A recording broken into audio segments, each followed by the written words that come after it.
Welcome to Lee Anderson's Real World. I'm Lee Anderson, the Reform UK Member of Parliament for Ashfield. And joining me tonight, we have the Comms Manager for the Institute of Economic Affairs, Reem Ibrahim. Sorry about that, Reem. And just a quick warning, some viewers may find this next bit deeply offensive. He's back. It's Matthew Stadlen. He's our left in the corner. Welcome back, Matthew. By popular demand. Congratulations to Matthew. You had a baby girl last week, Constance? I did, yes. Well done, mate. Look, straight to it. We saw last week, guys, in the London Assembly, the Reform UK member, Alex Wilson, he made a suggestion to Sadiq Khan in the chamber. Let's just have a quick look at that clip now. The year's only just begun, and already we've seen at least 9 major stabbing incidents on our streets. My team has been working on a budget amendment where we would like to fund almost 1,000 police officers to deliver a targeted knife crime task force. And the way we do this is reduce the cost of your staff budget back to 2016 levels. That would give us the funding to do this. Now, would you encourage members of other groups, perhaps your own group in the Labour Party, perhaps the Conservatives, perhaps anybody, to second that amendment? As a rule of thumb, I never encourage anyone to work with reform. Well, you saw the clip, guys. I thought that was pretty bad, pretty mean from Sadiq Khan. Matthew, straight to you. Is the Mayor of London putting politics before people's lives? Definitely not, because there is no suggestion that he is not prioritising getting a grip on knife crime, and that is the single most important, I think, talking point that emerges from all this, that people are losing their lives and people are using lives in completely unacceptable numbers. It's not a totally new problem. I remember talking about this in 2005, but it is a very, very serious problem. And as a father of 2 young children living in London, it's something that I'm very concerned about. He offered to put in a reasonable amendment and asked for backing from other political parties. And Mayor Khan said, as you saw in the clip, Matthew, he didn't want to work with reform. So let's get to the substance of that question. I don't think Sadiq Khan came out of it as well as he might have done, because I think he was walking into what might have been a reform trap. I understand why he isn't exactly keen to work with you guys, because of the appalling comments that you made about him last year that led you to being suspended from the Conservative Party. Suspended, yes, Matthew, and re-elected by the great people of Ashfield. Over to you. Hang on, Lee. It's absolutely insane to say that this is some kind of party politics in which Sadiq Khan is effectively saying that he cares about people that are being killed on London streets, and yet at the same time refuses to work with members of Parliament or indeed with any other politician from any other party that decides that they're actually going to go and do something about it. Alex's amendment would have put almost 1,000 new police officers on the streets in order to actually create this knife crime tackling task force. Yes. This idea that Sadiq Khan is effectively saying in that clip, I'm going to entirely ignore Reform UK in order to just prove a point politically, effectively playing politics with dead children. That's simply not true. That is simply not true. That is what's happened. No, it's not, because what this amendment was to put 1,000 new officers on the streets, which, by the way, if it's possible to do, I would welcome, but it meant sacking people in the mayor's office. That's doing nothing. I think they're literally doing nothing. City Hall. The fact that people are being arrested in this country and being investigated for their ex-posts, and yet people, murderers on our streets, are allowed to roam entirely freely. I mean, I went to a state school in London. I knew that there were boys in my class that carried knives. I knew it happened. We all discussed it. And yet at the same time, nobody did anything about it. The police were so incompetent. They actually, at the exact same time, had knife detectors in our school. And the kids, we know what they'd do. They'd dash the knives in the bushes, go into school, and as soon as they walked out, they'd pick the knives back up again. It's absolute incompetence, and no one spoke about it. Sadiq Khan has unequivocally failed, and he has got children's lives on his hands.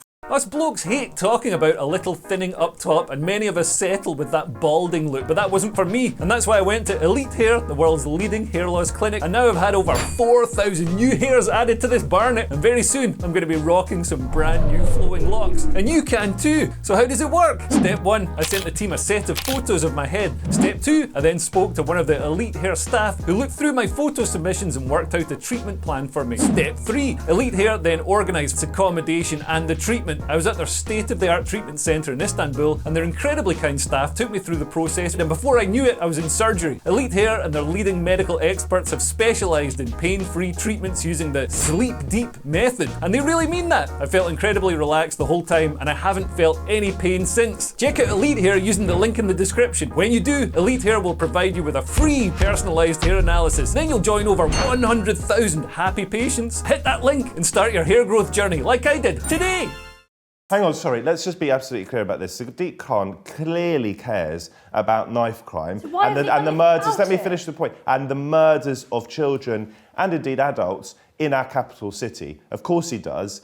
Has he got a grip of it? No. Would Zach Goldsmith, had he won, or would Susan Hall, had she won the mayoral election, would they have got a grip of it? How do we know? That's counterfactual history. But on the issue of reform, listen, you made those appalling comments essentially saying that he was controlled by Islamists. You refused to apologise. I asked you to apologise to him. And so he walked into this trap. Listen, and what he should have done, is tackled the issue, Lee. Matthew, let me hold you to account here. You may think, in the world of Matthew Stadlen, you may think those comments were appalling.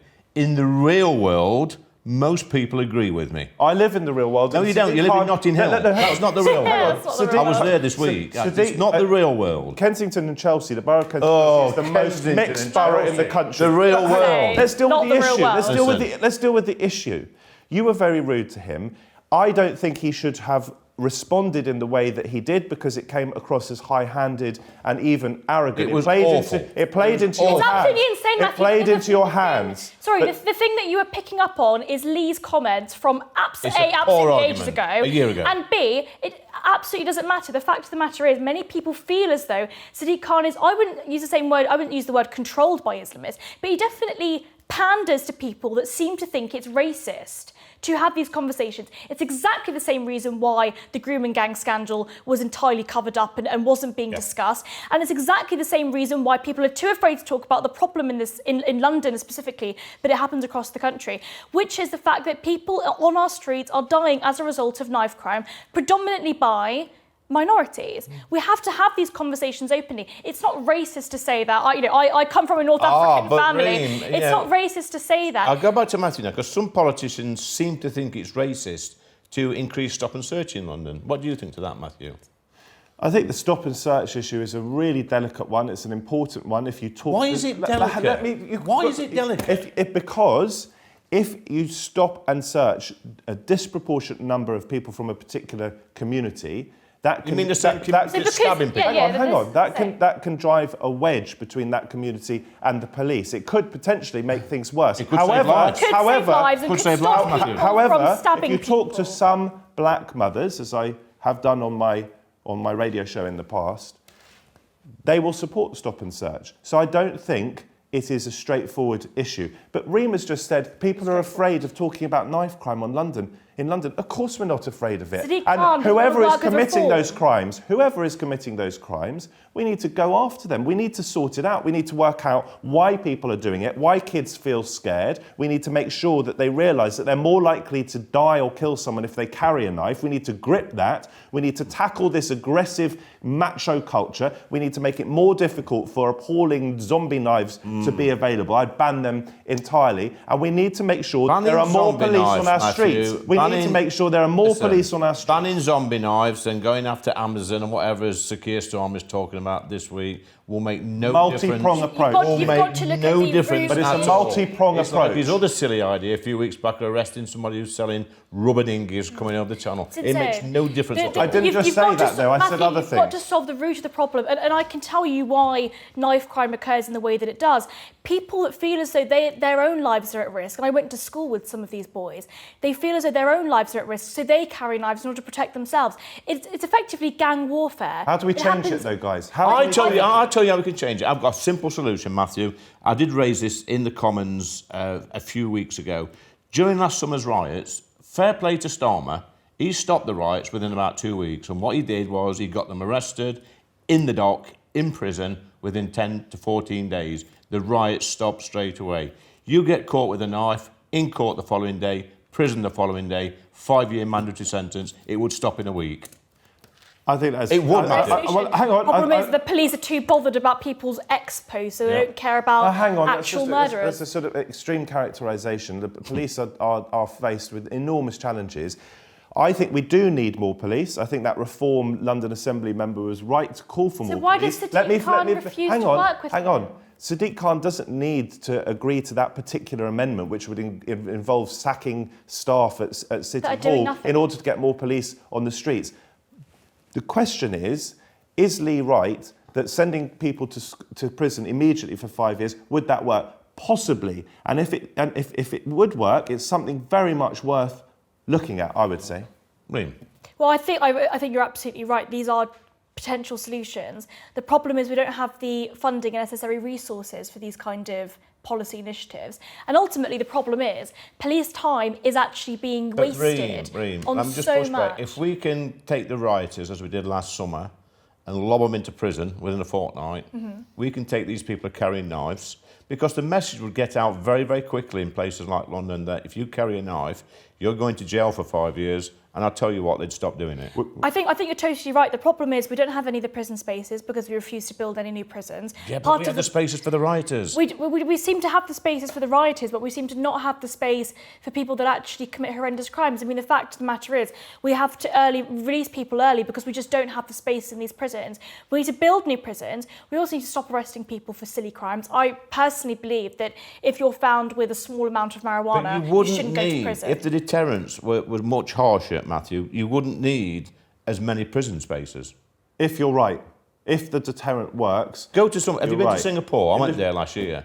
Have you seen the deterrents they've got there? I would like to live in Singapore. I wouldn't. I would want to live in an authoritarian state, thank you very much. But I think longer sentences for people carrying knives are worth looking at. And people might say, well, hang on, do you really want to bang an 18-year-old starting out in life who's felt scared, has carried a knife, has made a mistake? Do you want to bang them away for 5 years? Hold on a minute, Matthew. Let me respond. The Southport killer was 17 and carrying knives and killed 3 little children. Let me respond. And the answer to that would be, well, if it stops people losing their lives, you don't come back when you're dead, then that might be worth it. Whether it would work or not, I'm not sure. And in the short term, you have to put more money into the justice system, and we'd have to pay more taxes. So let's be clear about that. So I think this is a really important point. Yep. We have to cut spending elsewhere, and that's exactly what Alex wanted to do. I think it's a really important point here. We don't need to be taxing people even more. We already spend huge amounts of money on the criminal justice system. What we should be doing is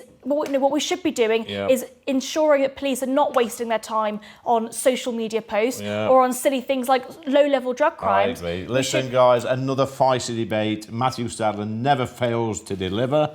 You might not believe what he says back at home, but neither does he. Do not go away, because coming up next, we're going back in the day with Mike Porky Parry.